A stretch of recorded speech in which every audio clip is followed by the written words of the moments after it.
第38章，淡出社交圈。在法国，女孩子们结婚前常常觉得百无聊赖。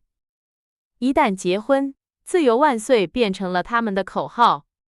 众所周知，在北美洲，年轻姑娘们会先宣告自己的独立宣言，以共和党人的热情尽情享受自由。然而，结婚之后，她们便仿佛为第一个孩子放弃了王位，生活甚至比法国修道院里与世隔绝的修女还要封闭，只不过没有发过静默的誓言罢了。无论他们是否乐意，婚礼的激情过后，大多数年轻的新婚妻子确实会感到自己被冷落了。正如我们熟悉的一位美丽女士最近带着几分惋惜所说：“我比以往任何时候都漂亮，但却没人注意我了，因为我已经结婚了。”梅格并非交际场上的女王，也不是什么风雅的贵妇，所以直到孩子们满周岁，她才体会到这种失落感。因为在她那个小小的家庭天地里，传统的家庭观念曾一度让她感到自己比以往任何时候都更受钦佩与爱戴。作为一个极富女性气质且母性本能强烈的年轻女子，她全身心地投入到孩子身上，几乎忽略了其他所有事情和人际交往。她像老母鸡护小鸡一般日夜照料着他们，充满了不懈的奉献和热情，而把照顾约翰的责任则交给了佣人。当时，家中的事务由一位爱尔兰女仆打理。约翰是个非常恋家的人，他很怀念妻子以往对他的那些体贴照顾，但是由于深爱着自己的2个孩子，他甘愿暂时牺牲一些舒适，因为他天真的以为情况很快就会恢复正常。然而，孩子们出生3个月后，一切照旧。梅格精疲力尽，神经紧张，孩子们耗尽了他所有的时间，房子疏于打理，厨娘基地做事慢条斯理，约翰几乎只能将就着吃饭。早上，约翰出门时，这位被孩子囚禁的妈妈总会交给他一大堆琐碎的差事，让他不堪重负。如果他晚上高高兴兴地回到家，渴望拥抱家人，妻子会悄声说：“嘘，孩子们今天不太好，刚睡着。”如果他提议在家做点有趣的事，梅格会回答：“不行，那样会吵醒孩子们的。”如果他暗示想一起去听讲座或看音乐会，迎来的则是一记责备的眼神和一句断然的拒绝。为了玩乐就丢下我的孩子们，绝对不行。孩子们的哭声，加上夜里那个像幽灵般悄无声息、四处巡视的身影，约翰已经不记得睡个安稳觉是什么滋味了。他也无法安稳吃饭，因为只要楼上育儿室里那些小鸟儿发出一丝啾啾声，他那位性情不定的妻子就会立刻丢下他跑上楼去。读下午报的时候，德米的腹痛哭闹声与货船到港的消息混杂在一起。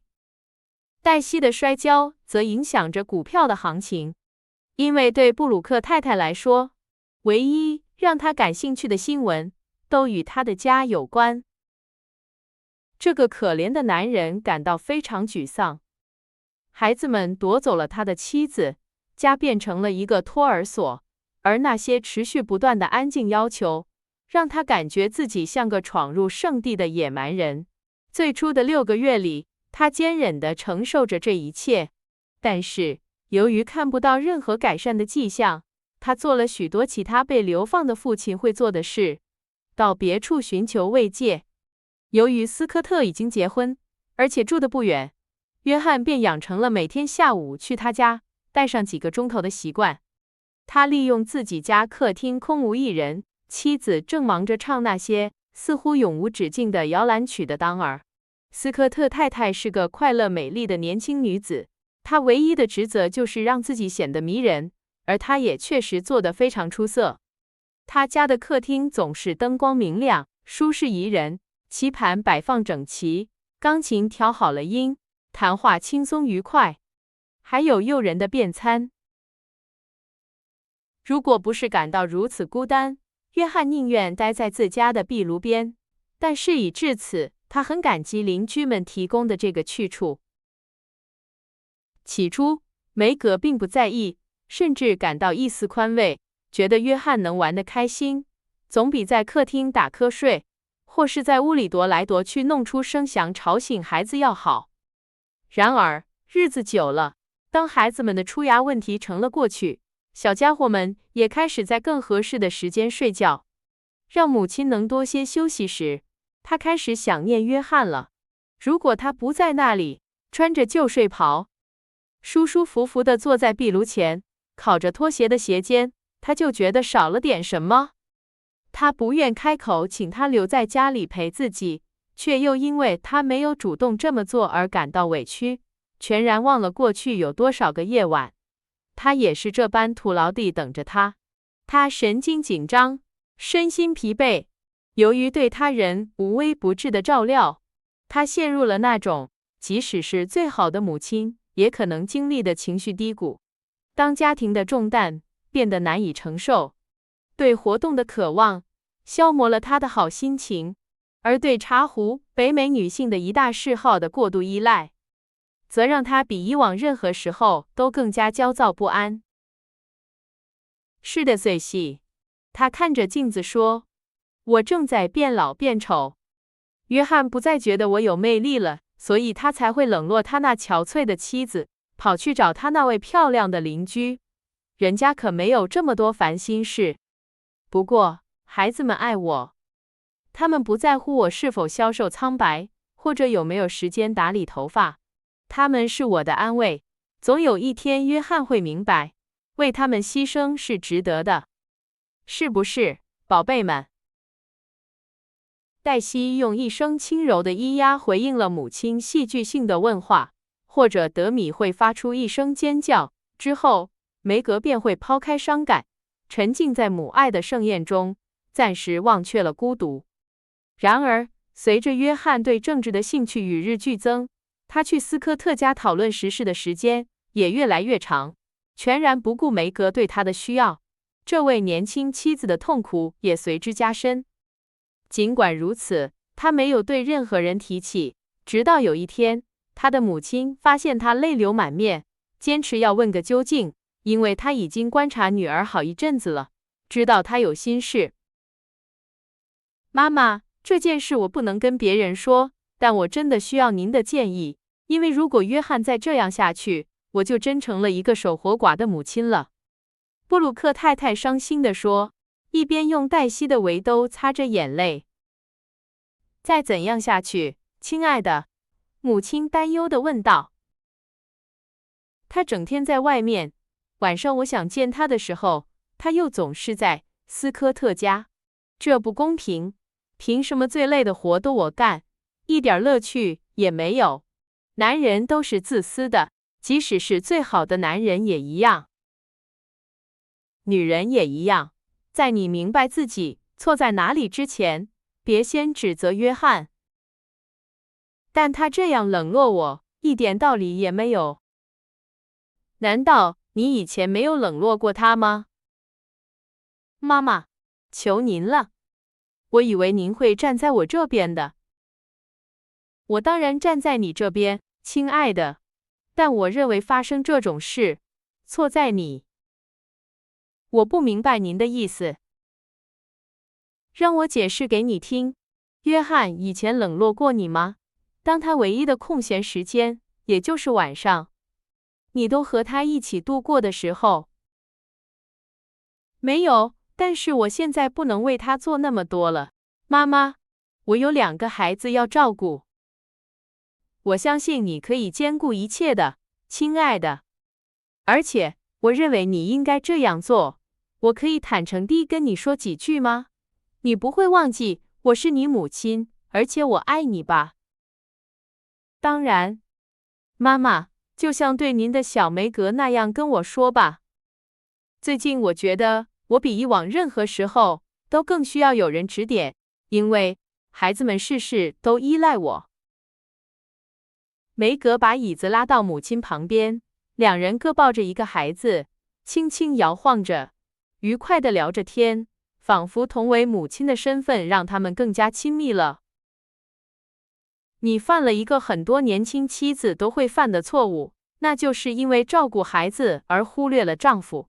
这是可以理解的，也很自然，梅格。但我劝你在你们之间的隔阂变得无法弥补之前，赶紧想办法补救。孩子应该成为联系父母的纽带，而不是让他们疏远。别表现得好像他们只是你的孩子。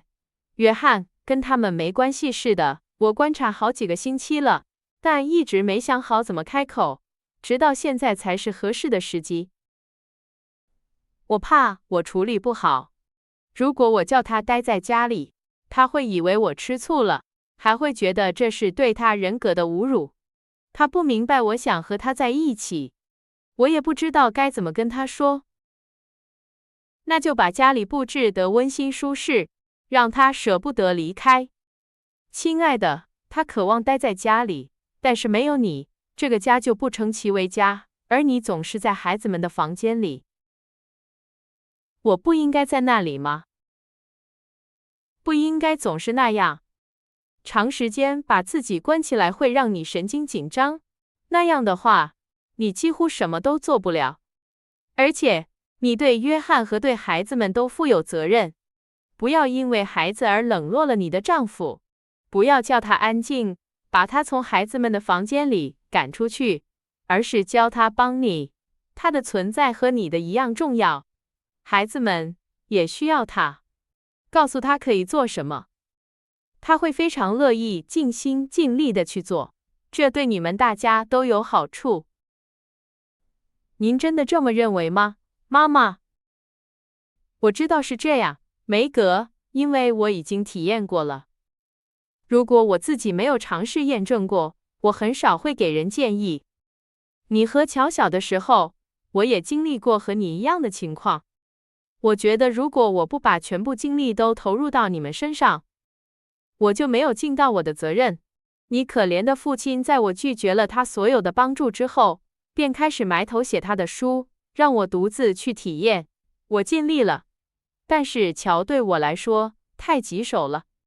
我对他太纵容，差点把他宠坏了。你身体不好，我把所有精力都放在你身上，直到我自己也病倒了。那时候，你父亲来帮助我，他沉着冷静地承担了一切，让我明白他能帮上多大的忙。我也认识到了自己的错误，这件事我一直没有忘记，所以我总是让他参与所有的事情。这就是我们家庭幸福的秘诀。他不让工作使他忽略家庭的责任和烦恼，我也努力不让家务妨碍我对他的事业的兴趣。我们各司其职，但只要关系到家庭，我们总是共同承担。是的，妈妈，我最大的愿望就是能像您对待我父亲和我们那样对待我的丈夫和孩子们。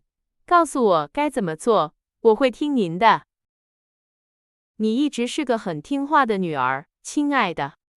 好吧，让我想想，如果我是你，我会让约翰更多的参与照顾德米，因为孩子需要一个榜样，而且越早开始培养越好。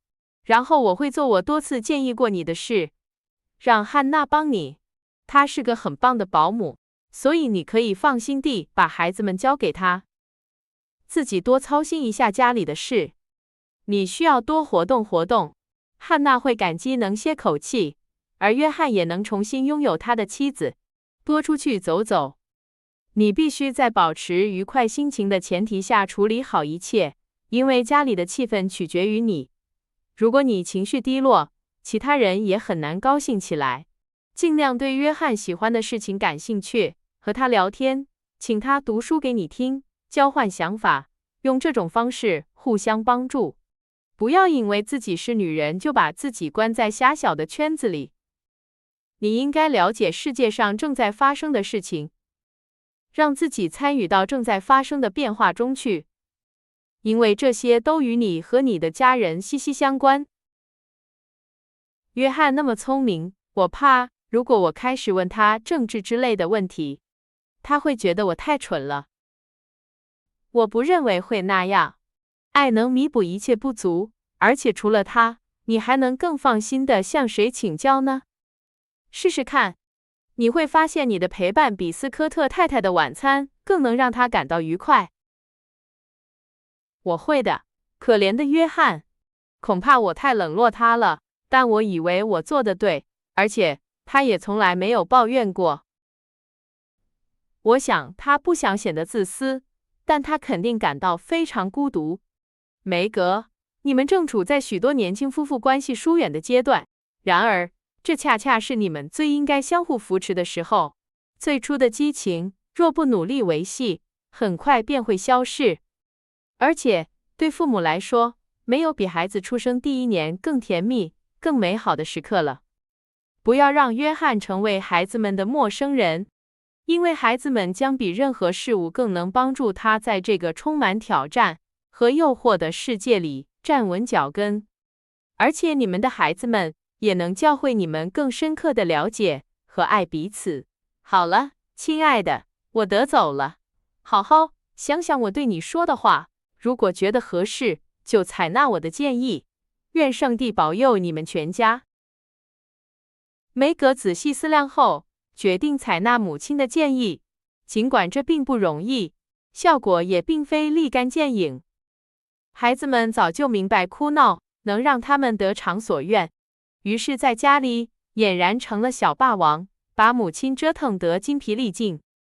在他们眼里，妈妈是个百依百顺的奴隶，对他们的要求无不应允。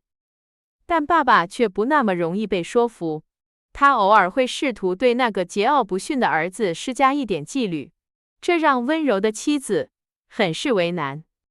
德米从父亲那里继承了坚毅的性格，如果不说是固执的话，一旦他下了决心或想要什么东西，即使是装备最精良的军队也休想让他改变主意。母亲认为孩子需要学会克服他的任性，而父亲则认为德米需要的是好好管教一番。于是，小德米很快就明白，如果和父亲较量，他肯定会输。然而，就像英国人一样，这孩子更尊重那些能制服他的人，因此，父亲坚决地拒绝比起母亲慈爱的迁就，更能给他留下深刻的印象。和母亲谈话几天后，梅格决定和约翰共度一个夜晚。他特意准备了晚餐，收拾了客厅，把自己打扮得漂漂亮亮，还早早地把孩子们哄上了床，以免有什么打扰他的计划。但不幸的是，德米坚决反对早睡，偏偏挑了那天晚上大发脾气。于是，可怜的梅格只好唱摇篮曲、摇晃、讲故事，用尽了他所知道的一切催眠方法，结果都无济于事。因为德米就是不肯闭上他那双大眼睛。当安静的黛西已经睡了好几个小时的时候，调皮的德米依旧睁着眼睛躺着，而且让他母亲绝望的是，一副精神十足的样子。现在德米乖乖待着别动，妈妈下楼去给爸爸端晚饭，好吗？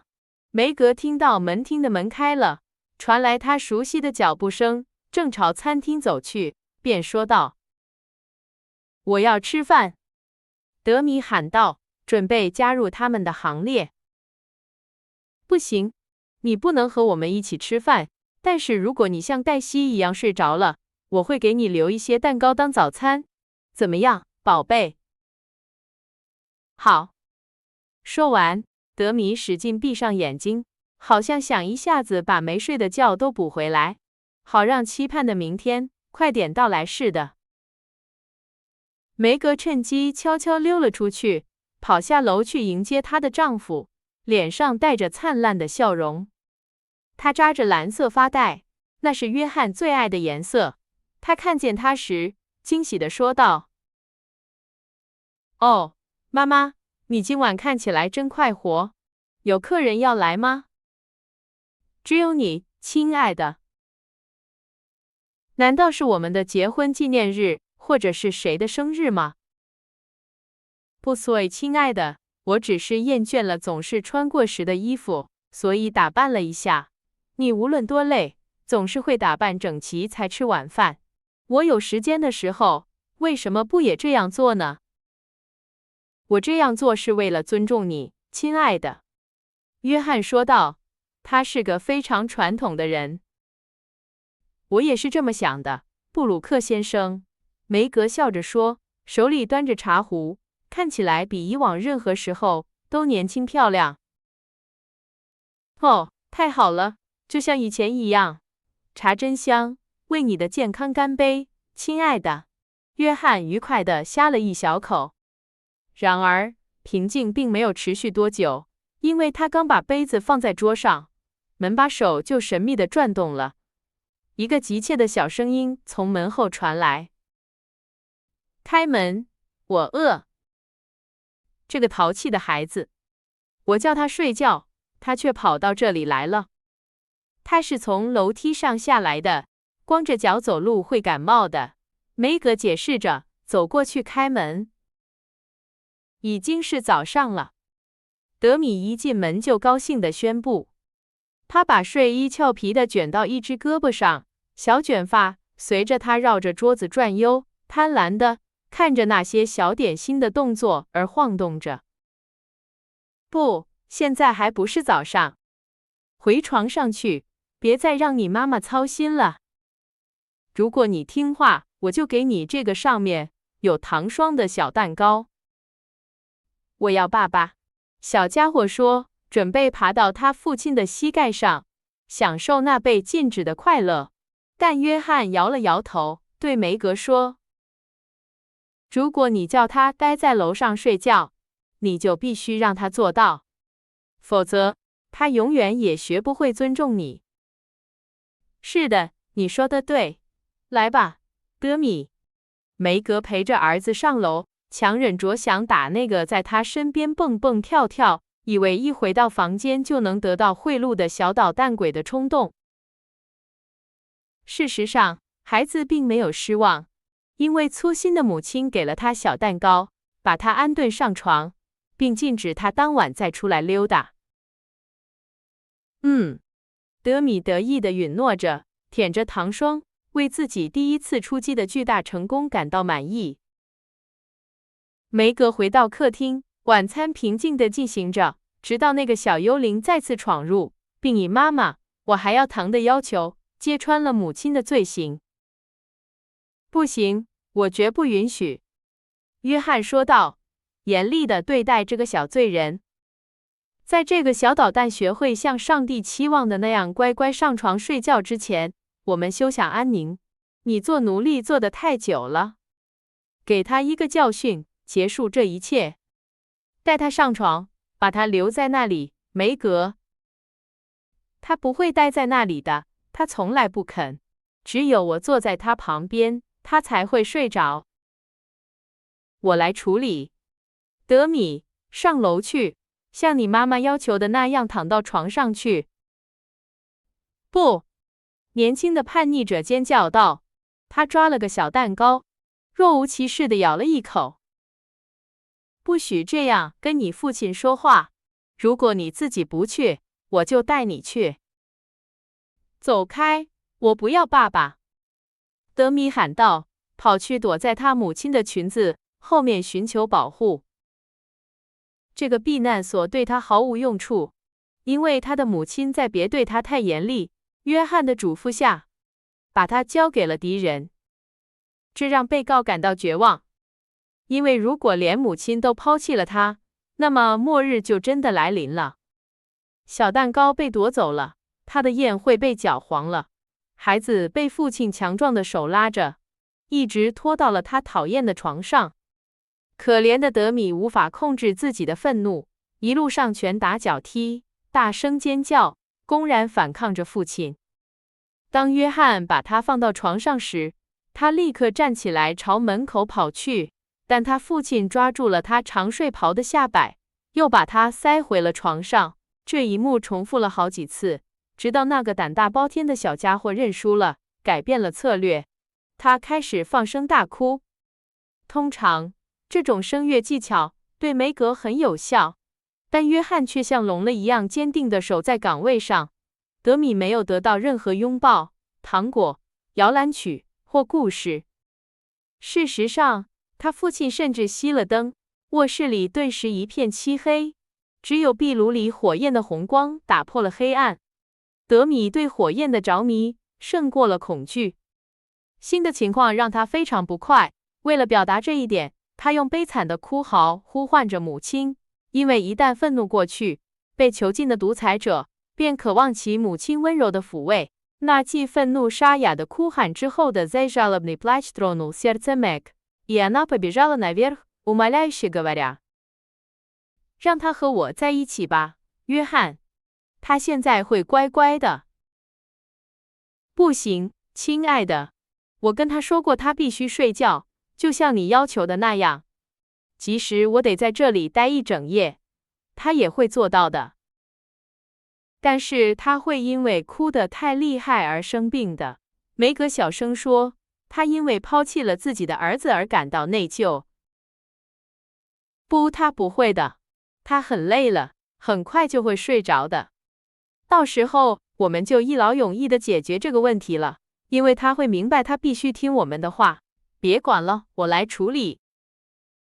但他是我的儿子，我不能让你用你的严厉来折磨他。他也是我的儿子，我不会让你用你过度的溺爱把他宠坏。下楼去吧，亲爱的，让我来管这个孩子。当约翰用命令的语气说话时，梅格总是听他的，而且他从来没有后悔过听他的话。约翰，至少让我亲他一下。当然，德米，跟妈妈说晚安，让她去休息一下，因为她照顾你一整天，累坏了。梅格一直认为那是胜利之吻，因为在给了他那个吻之后，德米的哭声变轻了，而且他非常安静地待在床边，在焦虑的驱使下，转了许多圈之后，才到达那里。可怜的小家伙，他已经因为困倦和哭泣而筋疲力尽了。我会给他盖好被子，然后去安慰梅格。约翰想到，并且他看了一眼床，希望看到他那小小的叛逆者睡得很香。但事实并非如此。当他感到父亲靠近时，德米睁大了眼睛，他的下巴颤抖着，他伸出双臂，带着抽泣说道：“我现在要爸爸。”梅格坐在外面的楼梯上，他对孩子哭声之后的长时间安静感到好奇。在想象了各种不好的事情之后，他决定进入卧室，消除自己的恐惧。德米已经睡着了，但不是以他通常的姿势张开双臂和双腿，而是蜷缩在他父亲的胳膊旁，抓着他的一根手指。这表明，在最后一刻，约翰决定先用坚定和慈爱来帮助儿子入睡。在吸取了严厉的教训之后，儿子变得更加悲伤和明智了。约翰一直像女人一样，耐心地等待着孩子松开他的手指，但在等待的时候，他自己也睡着了，因为与小家伙的搏斗和一天工作的辛劳让他感到疲惫不堪。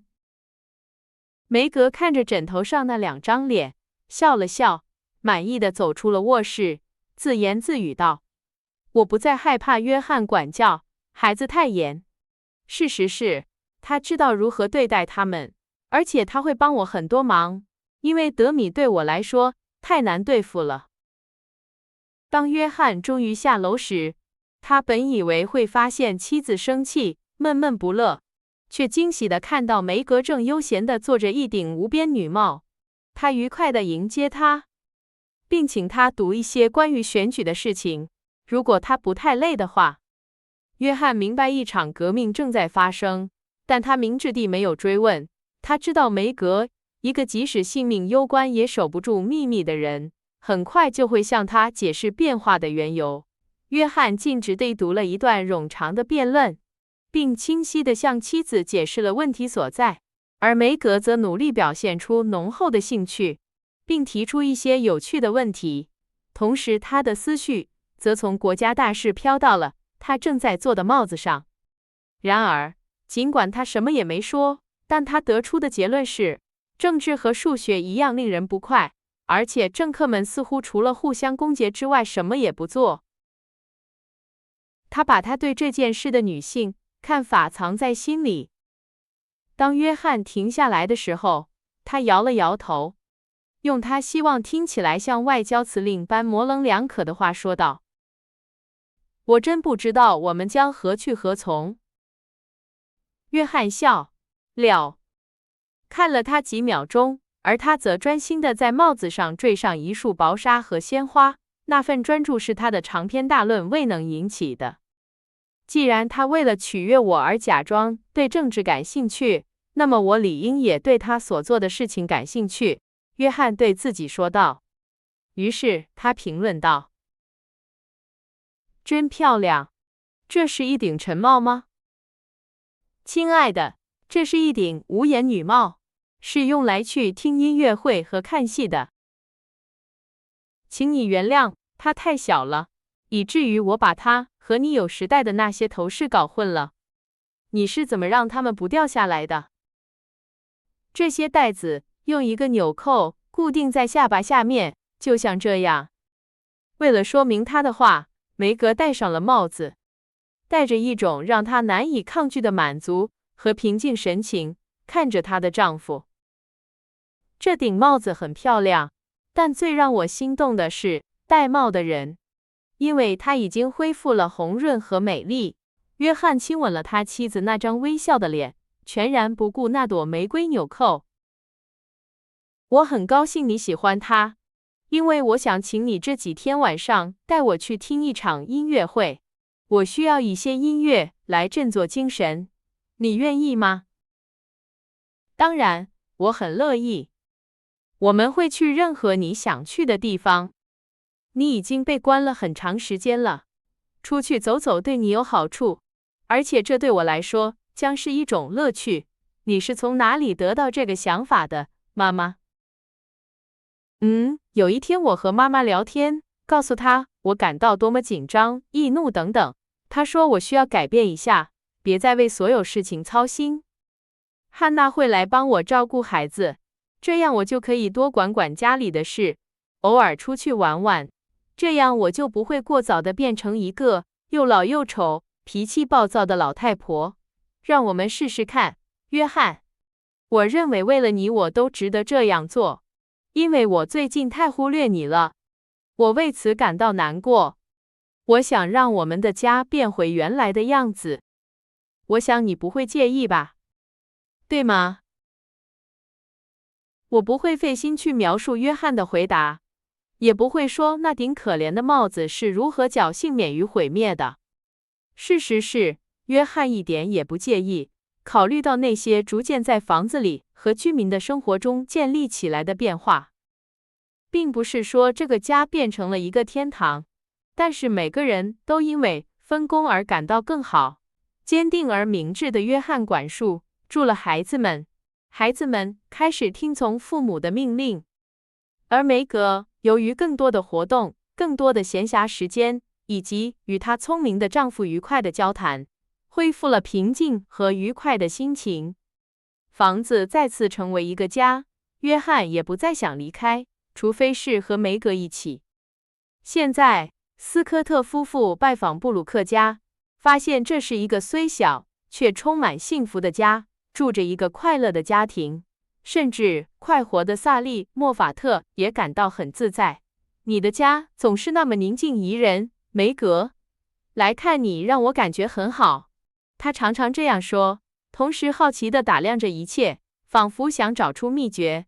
好在他那空旷华丽、没有调皮可爱的孩子内德也自成一个他无法进入的世界的豪宅里，复制这一切。说约翰和梅格立刻就获得了婚姻的幸福，那是不公平的，但他们确实找到了其中一个诀窍，并且随着时间的推移学会了善加利用。因此，他们婚后的每一年都在真爱和相互尊重方面更加深入。这是最贫穷的人也能得到的，而即使是最富有的人也无法买到的。这应该是年轻妻子愿意淡出社交圈的唯一原因。为了远离尘世的喧嚣，慈爱地照顾她的孩子，不让忧愁、贫困或岁月来侵扰她。为了永远与一位忠实的伴侣携手同行，无论顺境逆境，并且像梅格那样发现，一个女人能获得最大幸福的王国是她的家，而懂得如何管理它，不是作为女王，而是作为母亲和妻子。这不仅是一门艺术，也是一种莫大的荣耀。